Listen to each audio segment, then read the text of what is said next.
Bom dia, mais uma vez.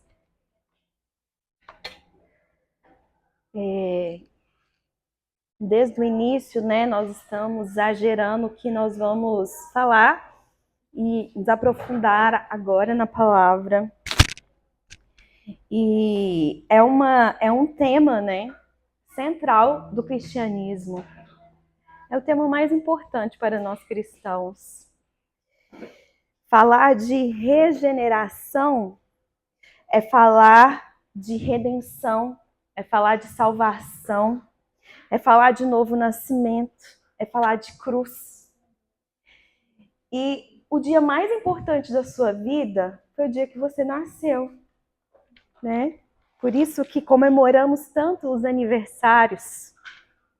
Mais um ano você completa, porque você marcou a história quando você nasceu. E o outro dia mais importante da sua vida foi quando você nasceu de novo. Foi quando Cristo te chamou para a vida. Eu não sei se você comemora esse aniversário também, se você se lembra dessa data.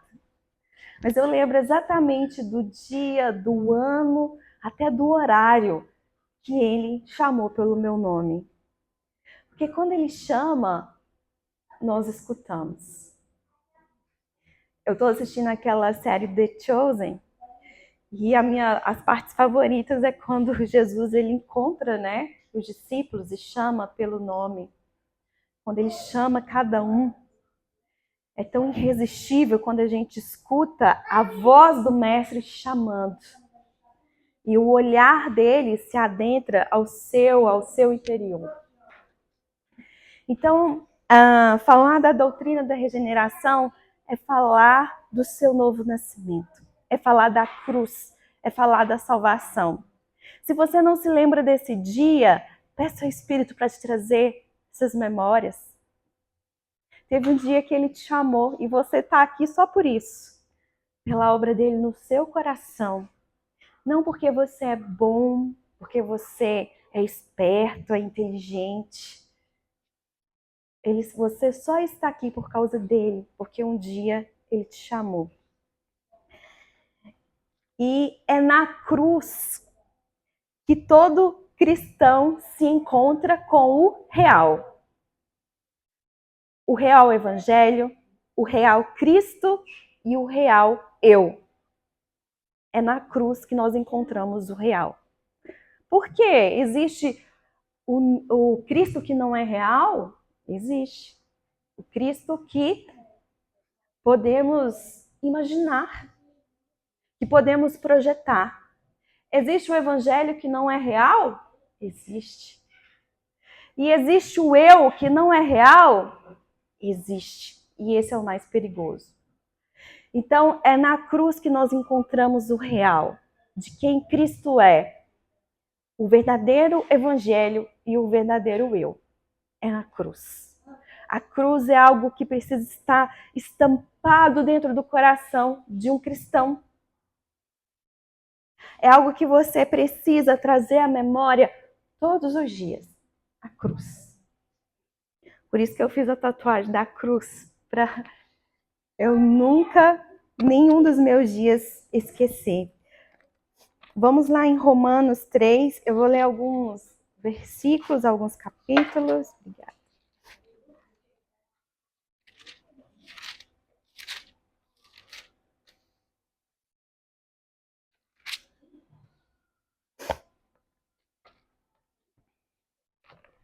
Romanos 3, 21 diz assim: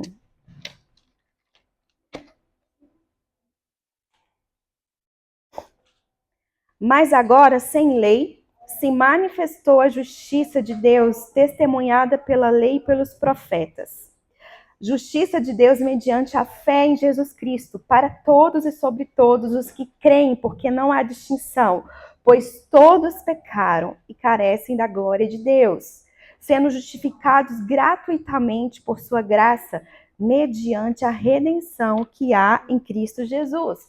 Para a gente entender a doutrina da regeneração, a gente precisa entender que todos pecaram e carecem da glória de Deus e da justificação. Ele nos justificou. E essa justificação, fomos justificados gratuitamente. Todos pecaram. Essa é a condição da humanidade. Todos pecaram. Careceram da glória de Deus. Não só da glória, mas da justificação dele sobre nós. E isso aconteceu e foi gratuito. Foi de graça. Ele nos justificou. E lá em Romanos 1, diz assim... Romanos 1, 21 vai falar da nossa condição, do nosso eu. Por isso que eu falei que a cruz nos leva para o verdadeiro eu, né? Porquanto, tendo conhecimento de Deus, não o glorificaram como Deus, nem lhe deram graças, antes se tornaram nulos em seus próprios raciocínios, obscurecendo-lhes o coração insensato, inculcando-se por sábios, tornando-se loucos. E mudar a glória de Deus, incorruptível, em semelhança da imagem de homem corruptível, bem como de aves, quadrúpedes e répteis. Bom, esse aqui sou eu e sou você. Tendo conhecimento dele, nós não glorificamos a Deus. Por que é importante a gente saber de fato o nosso verdadeiro eu? E é só a cruz que é capaz de nos levar a este lugar. Porque na cruz nós conseguimos ver a nossa verdadeira situação. Pecadores, carentes da glória dele. Conhecendo a Deus, mas não o glorificamos. É só a cruz que te leva a esse lugar. Quando você sai da cruz, você começa a olhar para você. Você começa a olhar para quem você é. E talvez você pense que você não é tão ruim assim. Talvez você pense que não tem tanto pecado aí dentro de você. E esse lugar onde o eu cresce, né? Quanto mais o seu eu cresce, mais a cruz, ela diminui na sua vida. E quanto mais a cruz cresce, mais o entendimento de cruz, mais a sua situação real, o seu eu de reconhecer que você é pecador e carece da glória dele, se torna real nas nossas vidas. Então, precisamos entender a doutrina da regeneração partindo desse princípio. Eu estou aqui hoje, né, domingo, glorificando a Deus, amando Ele, mas sou pecador e careço da glória dele. Ah, se não fosse Ele para me salvar. Ah, se não fosse Ele para me justificar. Ah, se não foi Ele todos os dias na minha vida para me ajudar a permanecer nesse lugar. E Romanos 1 vai dizer de pecados terríveis diante de Deus. E muitas vezes a gente pode pensar o seguinte, em geral as pessoas pensam que pelo pecado de uma cultura, Deus vai julgar aquela cultura ou aquela sociedade. Olha só, as pessoas estão pecando muito, Deus vai trazer o julgamento. Não, não é isso que é o que Romanos 1 diz aqui. Se já existem esses pecados, na verdade, essa cultura já está julgada. Por quê? Como que essa cultura já está julgada? Deus já julgou, entregando a ele aos desejos do próprio coração. Esse é o julgamento de Deus, quando entrega a própria ira dele. Quando você vê vários pecados e você fala, meu Deus, Deus vai julgar. Não, eles já estão julgados, porque Deus os entregou à concupiscência, aos desejos do coração deles. Então é uma cultura que já está julgada. Não é uma cultura que Deus vai julgar. E qual que é o resultado disso? Onde Deus entrega as pessoas aos seus próprios desejos, aos seus próprios anseios do coração? Pessoas violentas, pervertidas, e aí começa a ter todos os tipos de pecado naquela cultura. Então você não precisa ficar com medo quando olhar e falar assim, meu Deus, já escutei algumas pessoas falando isso, não, está acontecendo isso nessa cultura, vai abrir legalidade sobre o nosso país, sobre a nossa sociedade. Já está julgado, né? Deus já entregou a ira. A ira de Deus já está sobre eles, porque eles já estão entregues ao próprio desejo do coração. Porém, Deus está fazendo uma obra de redenção. né? E essa obra começou há muito tempo. Lá em Efésios 2, vai dizer o seguinte, vamos abrir lá em Efésios.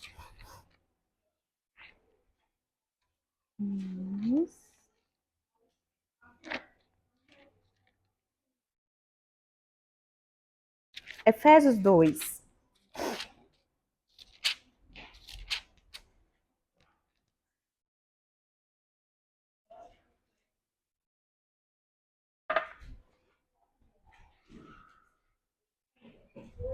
É isso daqui que o Senhor faz todos os dias, toda hora. O Espírito Santo se move a todo momento. Nesse exato momento, milhares de pessoas estão sendo salvas, ouvindo o Evangelho. Nesse momento, o Espírito está agindo em milhares de pessoas ao redor do mundo. E é isso que acontece a todo momento. Efésios 2.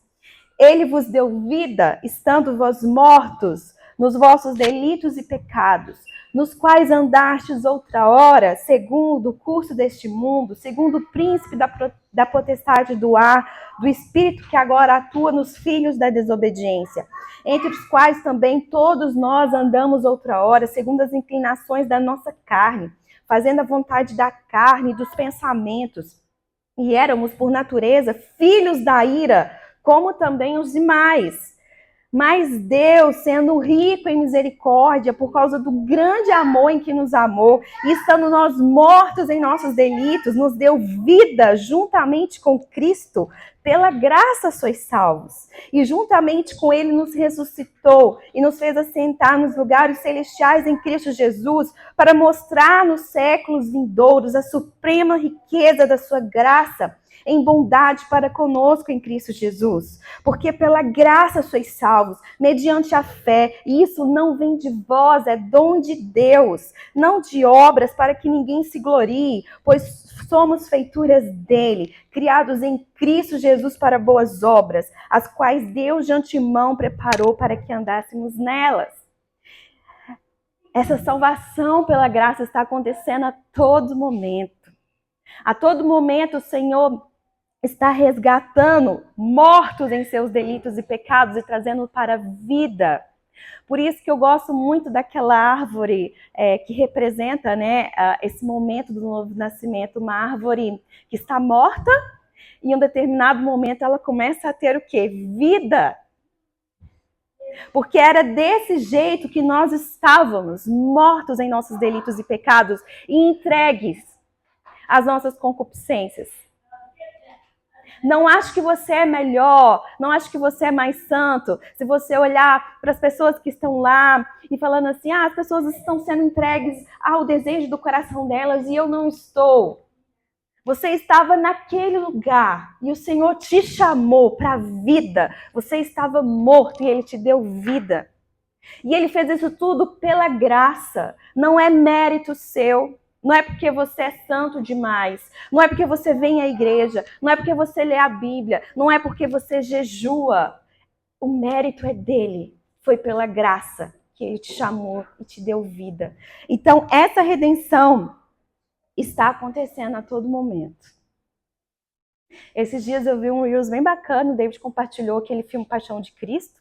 Eu não sei, mas você pode ter curiosidade depois de ver o testemunho do ator que fez Jesus. Ele de fato se converteu, né? E o artista que fez Barrabás.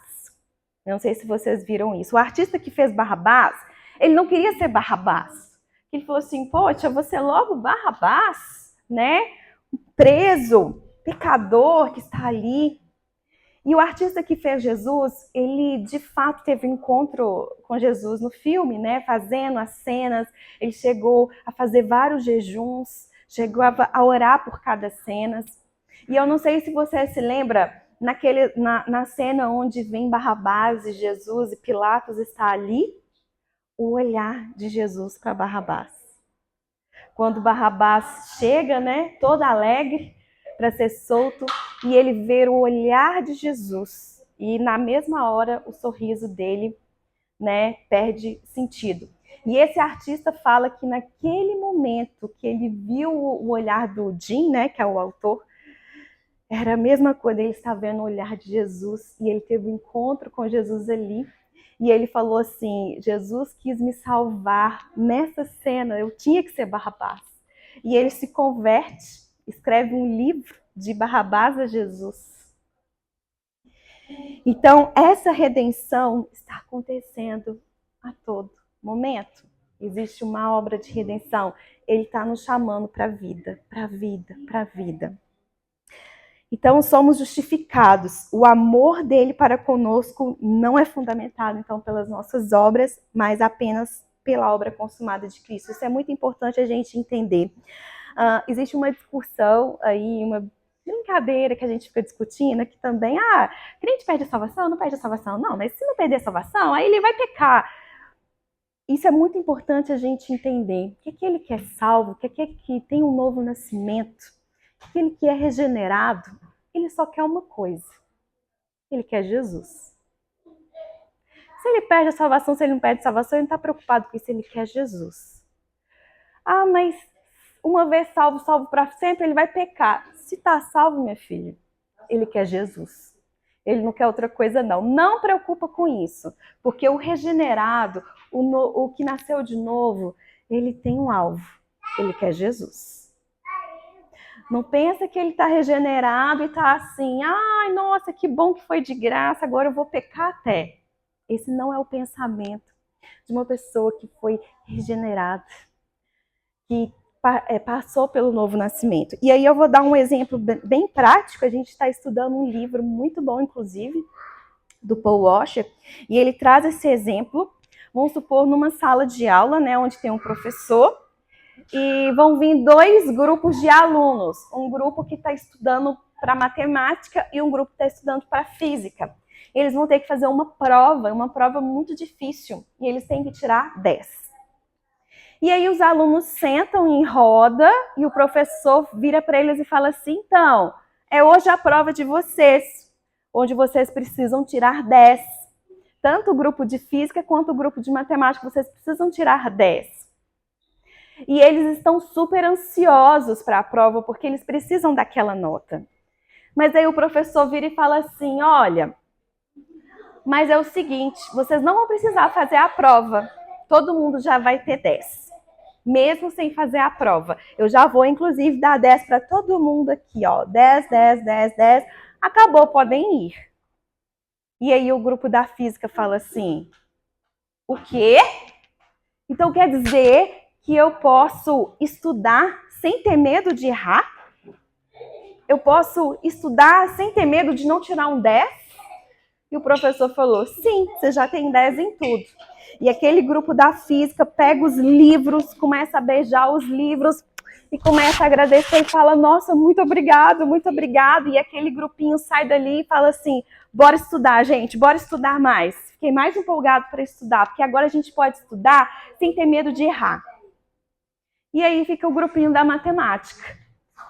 E o grupinho da matemática fala assim, peraí, então a gente tirou 10 sem ter que fazer a prova? O professor falou, isso mesmo, vocês tiraram 10 sem ter que fazer a prova. Todo mundo tirou 10.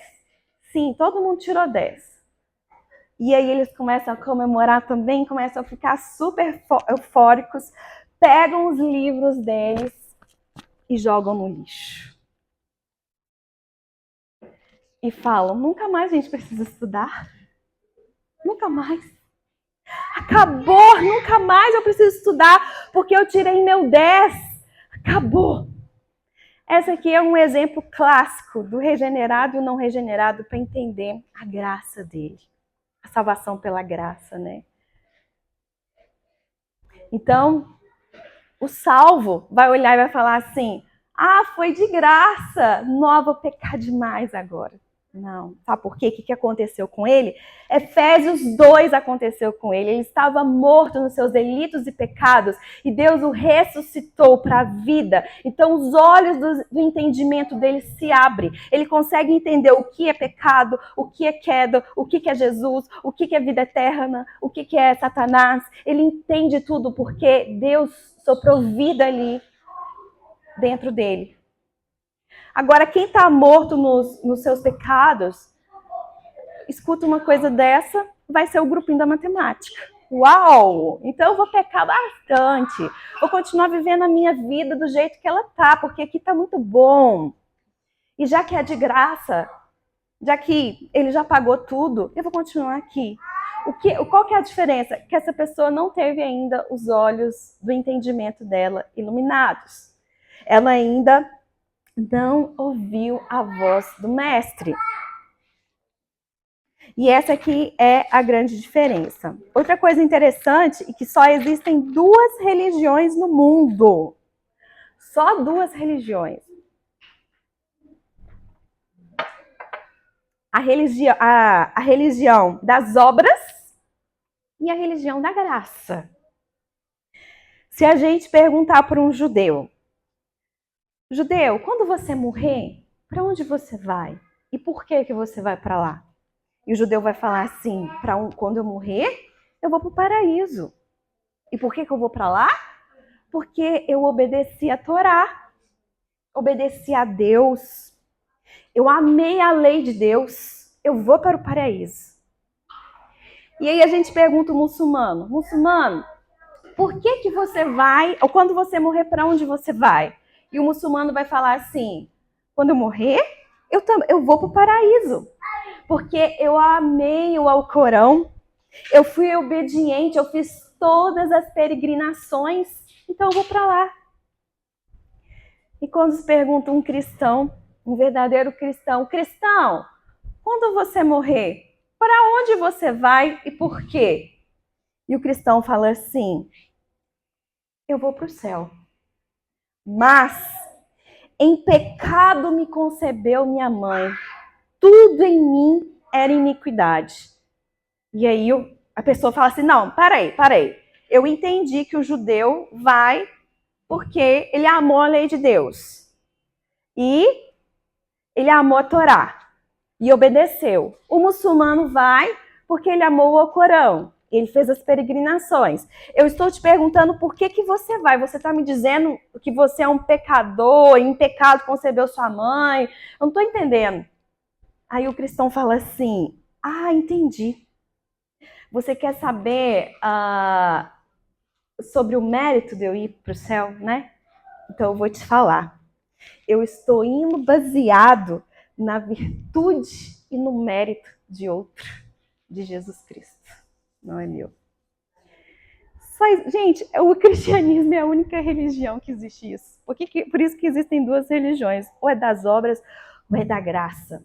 E por que eu falei no início que é tão importante nós entendermos a nossa condição lá em Romanos? Porque senão a gente pode responder assim, você vai para o céu por quê?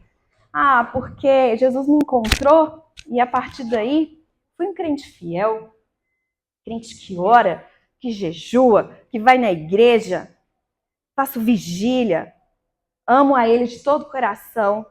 Por isso que eu vou. Não tem a ver com você, comigo, tem a ver com Ele. Olha, eu era um pecador, em pecado concebeu minha mãe, mas um dia Ele me encontrou. Um dia Ele me chamou para a vida.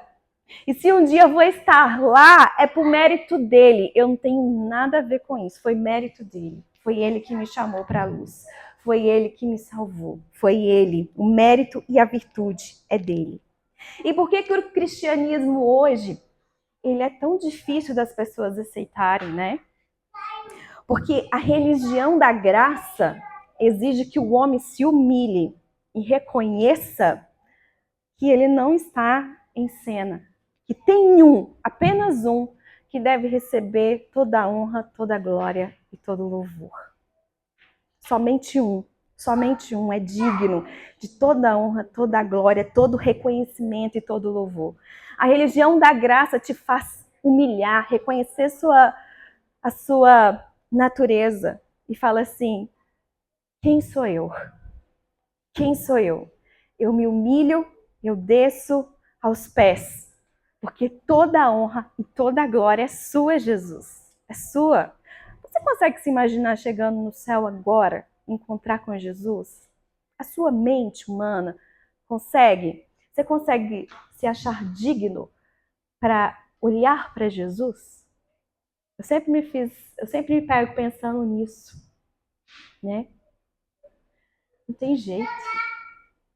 Não tem como. A nossa mente não vai conseguir pensar nisso. Porque é claro que nós não somos. Mas ele nos fez, pela graça dele, nos justificou. E ele nos fez dignos para um dia estar com ele. Todo o mérito é dele, toda a glória é dele. Sabe qual que é o nosso mérito, a nossa virtude? É a cruz. Todo o pagamento, todo o nosso mérito, toda a nossa virtude é a cruz. Por isso que tudo que nós temos hoje é Jesus. Não é que você precisa de Jesus, eu preciso de Jesus. Não. É porque tudo que nós temos, de fato, é Ele. Vocês entendem que se não fosse Jesus, nós estaríamos mortos. E Deus estaria apenas exercendo a justiça dele perfeita, mais nada além disso. Mas pela misericórdia imensa, e por Jesus ter entrado, ele trouxe vida, ele trouxe um novo caminho. Então não é que nós precisamos de Jesus, é porque Jesus ele é tudo na nossa vida. Ele é tudo. E o coração do cristão, ele sabe disso. O coração do cristão é ansioso por isso. Fora de Jesus, nós não temos absolutamente nada. Eu faço quase uma lavagem cerebral no Timóteo. Todos os dias eu pergunto para ele, Timóteo, qual a coisa mais importante da sua vida? Ser amigo de Jesus. Falo todos os dias para ele, a coisa mais importante da sua vida, filho, ser amigo de Jesus. Ser amigo de Jesus. Não vai ser amanhã ele passar em primeiro lugar na USP para medicina. Não vai ser ele ser bem sucedido. Porque se ele tiver isso tudo e ele não entender que Jesus é tudo na vida dele, ele não tem nada. Então, o que é mais importante na sua vida, filho? Ser amigo de Jesus. Por mais que ele não entenda isso exatamente, eu quero que ele cresça vendo e a gente apresentando para ele que o mais importante é ele ser amigo de Jesus. É ser amigo de Jesus. E qual que é o mais importante para mim e para você hoje? Ser amigo de Jesus. Não tem nada, absolutamente nada mais importante do que isso. E Deus nos deu um presente. Quando você recebe um presente, quando é seu aniversário, alguém te dá um presente, você se alegra, não é verdade? É gostoso a gente ganhar presente, não é? A gente vê aquele embrulho, dá aquela sensação, nossa, que bom, eu ganhei um presente. O presente que Deus nos entregou, como que nos deixou? Não nos deixou só alegres, mas nos deixou constrangidos, porque foi a vida do filho dele. Ele te deu um presente lindo, mas não é um presente para você ficar pulando de alegria, no sentido de não entender a seriedade desse presente. Foi a vida do filho dele que ele te deu. Então é um presente para você se alegrar na redenção? Sim, obviamente é um presente para nos alegrarmos. Mas é para levar muito a sério, porque custou a vida do filho dele. É um presente que ele nos deu, precioso. Mas foi um presente muito sério e muito caro. Quem aqui tem filho sabe exatamente o que eu estou falando. E para quem que foi pago? Jesus teve que pagar para quem isso? Você já viu aquele... Não sei se você já viu esse teatro em alguma igreja, mas eu já vi teatro mais ou menos assim. Que o pecador está lá preso, acorrentado, sofrendo. Aí Satanás está vindo com um chicote para chicotear o pecador. E na hora que Satanás vai chicotear, Jesus entra e recebe a chicoteada. Se você pensa dessa maneira, está errado. Jesus não pagou nada para Satanás. Absolutamente nada. Deus nos salvou dele mesmo. Deus te salvou para ele. E Deus te salvou por intermédio dele. Porque existe uma coerência. Ele é um Deus santo. Houve o pecado. A ira de Deus ia vir sobre a humanidade. Não era... Jesus não foi para a cruz por causa de Satanás. Deus lhe salvou dele mesmo. Deus lhe salvou para ele mesmo. E Deus lhe salvou por intermédio dele mesmo. Porque ele é um Deus santo. E para ele responder essa pergunta aqui, como Deus poderia ser justo e ainda assim perdoar homens ímpios? Isso não poderia acontecer. Isso não poderia acontecer. Só uma palavra poderia consertar isso. E essa palavra chama propiciação. Já ouviu falar sobre propiciação? Propiciação significa um sacrifício que é dado para satisfazer a justiça de Deus. E ao satisfazer essa justiça, apazigua a ira de Deus. E quem foi essa propiciação? Jesus Cristo. E Deus tinha que responder isso. Como que um Deus justo pode perdoar homens ímpios? Imagine Satanás olhando para Deus e falando assim: ei, eles também erraram, eles também transgrediram. Eu sei que você não pode perdoar. Eu sei que você não pode amar isso porque você é um Deus santo. Como assim chamar Abraão, meu amigo? Como assim falar que Davi é um homem segundo o seu coração? Não tem jeito, Deus. Você é um Deus santo, você não pode compactuar com isso. E a única resposta foi a propiciação. Quando Deus fala assim, está pago. O Calvário é a resposta de tudo isso. A cruz é a resposta de tudo isso. Porque eu paguei. Foi o próprio Deus que pagou. E eu não quero que você tenha uma imagem assim, então Deus ia vir com a sua ira, né? Com a sua fúria. Não. Existem leis. E ele mesmo viu. E o filho concordou e falou, vamos trazer salvação. Foi pura misericórdia e um grande, imenso amor que nós não conseguimos entender. Por que Deus nos ama tanto? Não sei. Podia amar muito mais os anjos do que a gente, muito mais bonitos, muito mais, enfim, mas Deus nos amou. João 3,16, ele nos amou de uma maneira tão absurda que enviou seu filho, o único filho, para fazer a propiciação pelos nossos pecados. Lembra lá aquela parte do Crônicas de Nárnia, né? Quando Edmundo está ali pronto para pagar a condenação e Aslan fala, que sou eu. Ele fez ali o que nós chamamos de propiciação. O próprio Deus assumiu para si todos os crimes. E quando nós entendemos tudo isso, nós entendemos a profundidade da cruz. Nós ficamos num lugar real, num lugar verdadeiro. Por isso, gente, que o evangelho, eu nunca achei o evangelho leve, cristianismo leve. Algumas pessoas acham os nossos estudos um pouco pesados, mas isso aqui é a palavra, é a Bíblia, é a cruz. Talvez seria melhor para você falar assim, irmãos, hoje eu vou pregar sobre como você ser bem-sucedido essa semana. 5 passos. Vamos lá. 1. Talvez isso seria mais gostoso da gente ouvir. Do que falar assim, você é um pecador, você não tem nada. A única coisa que você tem é Jesus. E Ele te salvou. Então a cruz é seu único mérito. E Ele te salvou dele mesmo, para Ele mesmo e por intermédio dele ainda.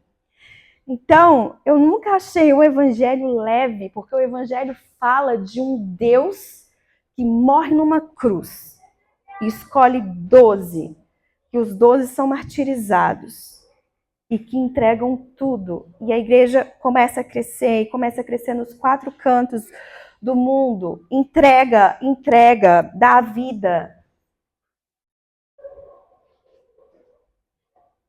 E uma parte muito legal desse livro, que eu gostei também, já no final, diz assim: qual igreja procuramos e por que a procuramos? Isso é o livro que está falando. Se você procura uma igreja porque o louvor é profissional, isso me dá nojo, o autor fala. Isso me enoja, não me fala isso. Se você procura uma igreja porque a classe para as crianças é limpinha, é tudo organizadinho, isso é um erro. E aí o autor fala assim: eu amo meu pastor. Meu pastor é jovem, ele tem que discipular alguém velho como eu. Mas ele fala assim: aqui na igreja nós não vamos oferecer nada além de Jesus. A gente só vai oferecer o Cristo. A gente só vai oferecer o estudo da Bíblia, orações e Jesus. É a única coisa que a gente vai oferecer aqui. Tudo que vem além disso, irmãos, é bônus. Uma estrutura linda é bônus, é uma consequência, mas o mais importante é Jesus. E eu estava pensando muito sobre nós, sobre a comunidade Pão da Vida, e o Espírito Santo falou assim: a única coisa que vocês precisam e precisam zelar é a minha presença.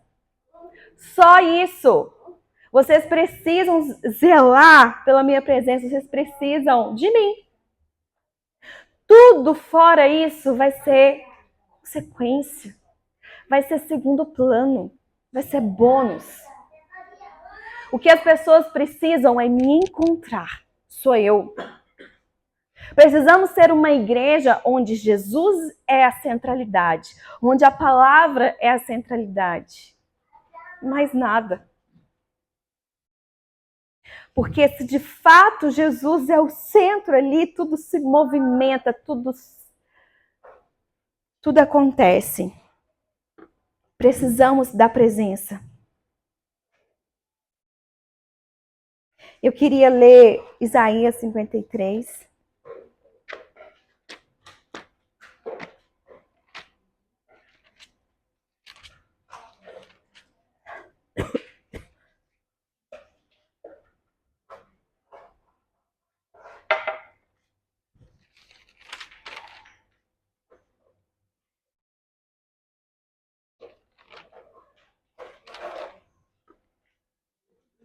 Isaías 53 diz assim: quem creu em nossa pregação e a quem foi revelado o braço do Senhor, porque foi subindo como renovo perante ele, como raiz de uma terra seca, não tinha aparência nem formosura, olhámo-lo, mas nenhuma beleza havia que nos agradasse. Era desprezado e o mais rejeitado entre os homens, homem de dores e que sabe o que é padecer. E como um de quem os homens escondem o rosto, era desprezado e dele não fizemos caso. Certamente ele tomou sobre si as nossas enfermidades e as nossas dores, levou sobre si e nós o reputávamos por aflito, ferido de Deus e oprimido. Mas ele foi transpassado pelas nossas transgressões e moído pelas nossas iniquidades. O castigo que nos traz a paz estava sobre ele, e pelas suas pisaduras fomos sarados. Todos nós andávamos desgarrados como ovelhas, cada um se desviava pelo caminho, mas o Senhor fez cair sobre ele a iniquidade de nós todos. Ele foi oprimido e humilhado, mas não abriu a boca. Como cordeiro foi levado ao matadouro, e como ovelha muda perante os seus tosqueadores, ele não abriu a boca. Por juiz opressor foi arrebatado, e de sua linhagem, quem dela cogitou? Porquanto foi cortado da terra dos viventes, por causa da transgressão do meu povo, foi ele ferido. Designaram-lhe a sepultura com os perversos, mas com o rico esteve na sua morte, posto que nunca fez injustiça, nem dolo algum se achou em sua boca. Todavia o Senhor agradou moê-lo, fazendo-o enfermar. Quando der ele a sua alma como oferta pelo pecado, verá a sua posteridade e prolongará os seus dias, e a vontade do Senhor prosperará nas suas mãos. Ele verá o fruto do penoso trabalho de sua alma e ficará satisfeito. O meu servo justo, com o seu conhecimento, justificará muitos, porque as iniquidades deles estavam sobre si. Por isso, eu lhe darei muitos como a sua parte, e com os poderosos repartirá ele o despojo, porquanto derramou a sua alma na morte, foi contado com os transgressores, contudo levou sobre si o pecado de muitos, e pelos transgressores intercedeu. Isaías 53. Ele foi massacrado para estarmos aqui hoje. Para você louvar a Deus hoje. Para você se chegar ao Pai. Para você falar, Jesus. Ele foi para a cruz. Deus agradou moê-lo. E a redenção significa pagar um preço, a fim de libertar um prisioneiro ou um cativo. E foi isso que Jesus fez. O único problema é que esse cativo, eu e você, não éramos inocentes. Não éramos vítimas. Nós éramos condenados. Essa mensagem da cruz precisa latejar no nosso coração todos os dias. Porque ela nos leva a uma posição correta diante de Deus. Uma posição de dependência, de humilhação, de amor. A Bíblia é o caminho missionário. Existe um livro, né? O caminho missionário de Deus através da Bíblia, de Gênesis e Apocalipse. É um caminho missionário de Deus para com a humanidade. É muito amor.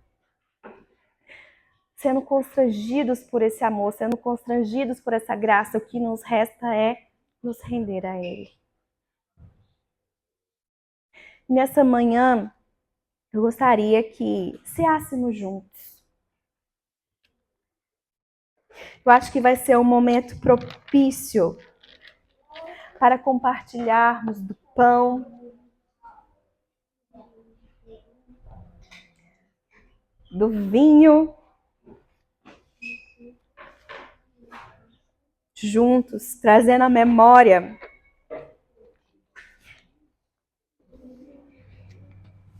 o sacrifício dele por nós.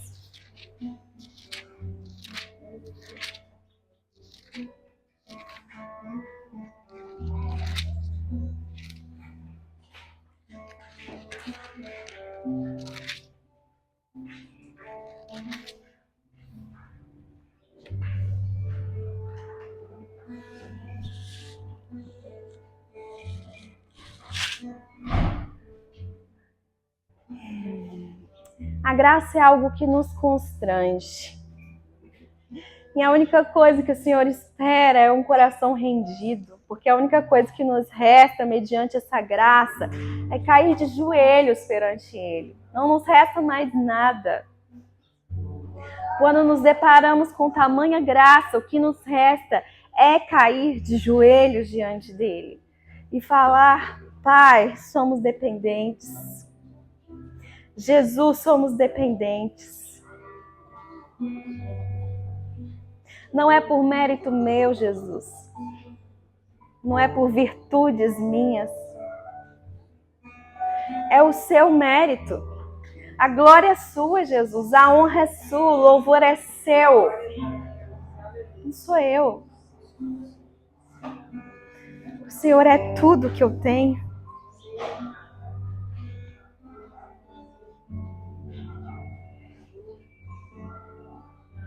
Em dias felizes, Jesus, o Senhor é tudo. Em dias tristes, o Senhor é tudo. Em dias de frustrações, o Senhor é tudo. Em dias de euforia, o Senhor é tudo. Porque o Senhor continua sendo tudo em nós e em todas as coisas. Porque se tudo existe, subsiste hoje, foi por ti. O Senhor é o Verbo encarnado, é a palavra. É o Deus soberano e acima do seu nome, Jesus. Toda potestade, principado, demônio, domínio, poder se dobram. Não existe nada maior, não existe nada mais poderoso, Jesus. Por isso que essa vida a qual estamos aqui só tem significado se reconhecermos isso e se te adorarmos. E não ficarmos presos em dias bons ou dias maus. Mas existe Jesus nos nossos dias, todos os dias, todos os momentos, existe Jesus. E o nosso fim é o Senhor Jesus. É contigo que nós vamos viver uma eternidade. E por que nós vamos viver isso? Porque o Senhor foi massacrado em nosso lugar. O Senhor escolheu por tamanho amor e misericórdia atrair o nosso coração na cruz. E um dia nós vamos viver vendo com os nossos próprios olhos. E para sempre. E tudo que nós precisamos, Jesus, como Igreja Pão da Vida, é o Senhor. Muito além de bons instrumentos, cadeiras novas, salas novas, lugar novo. Nós precisamos do Senhor, Jesus, presente aqui nas nossas reuniões.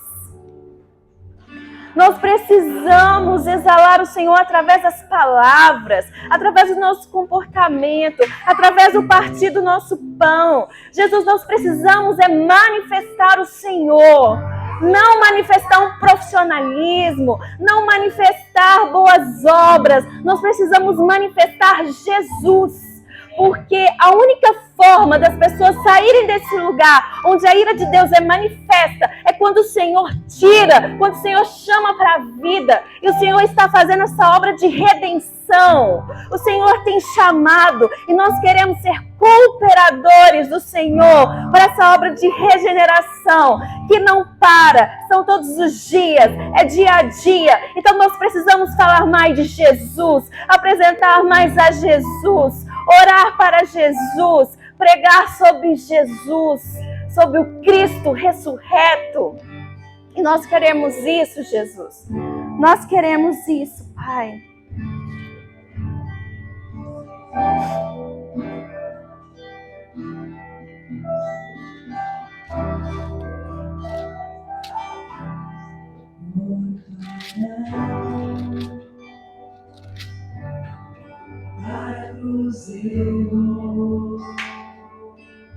Eu sofri a te ensinar,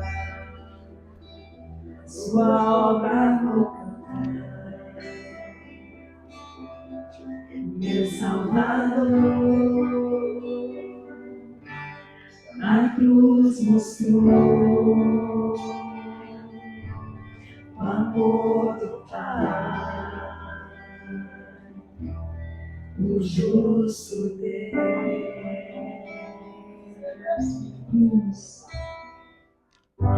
Pela cruz me chamou, gentilmente me atraiu e eu, sem palavras, me aproximo, quebrantado o seu amor.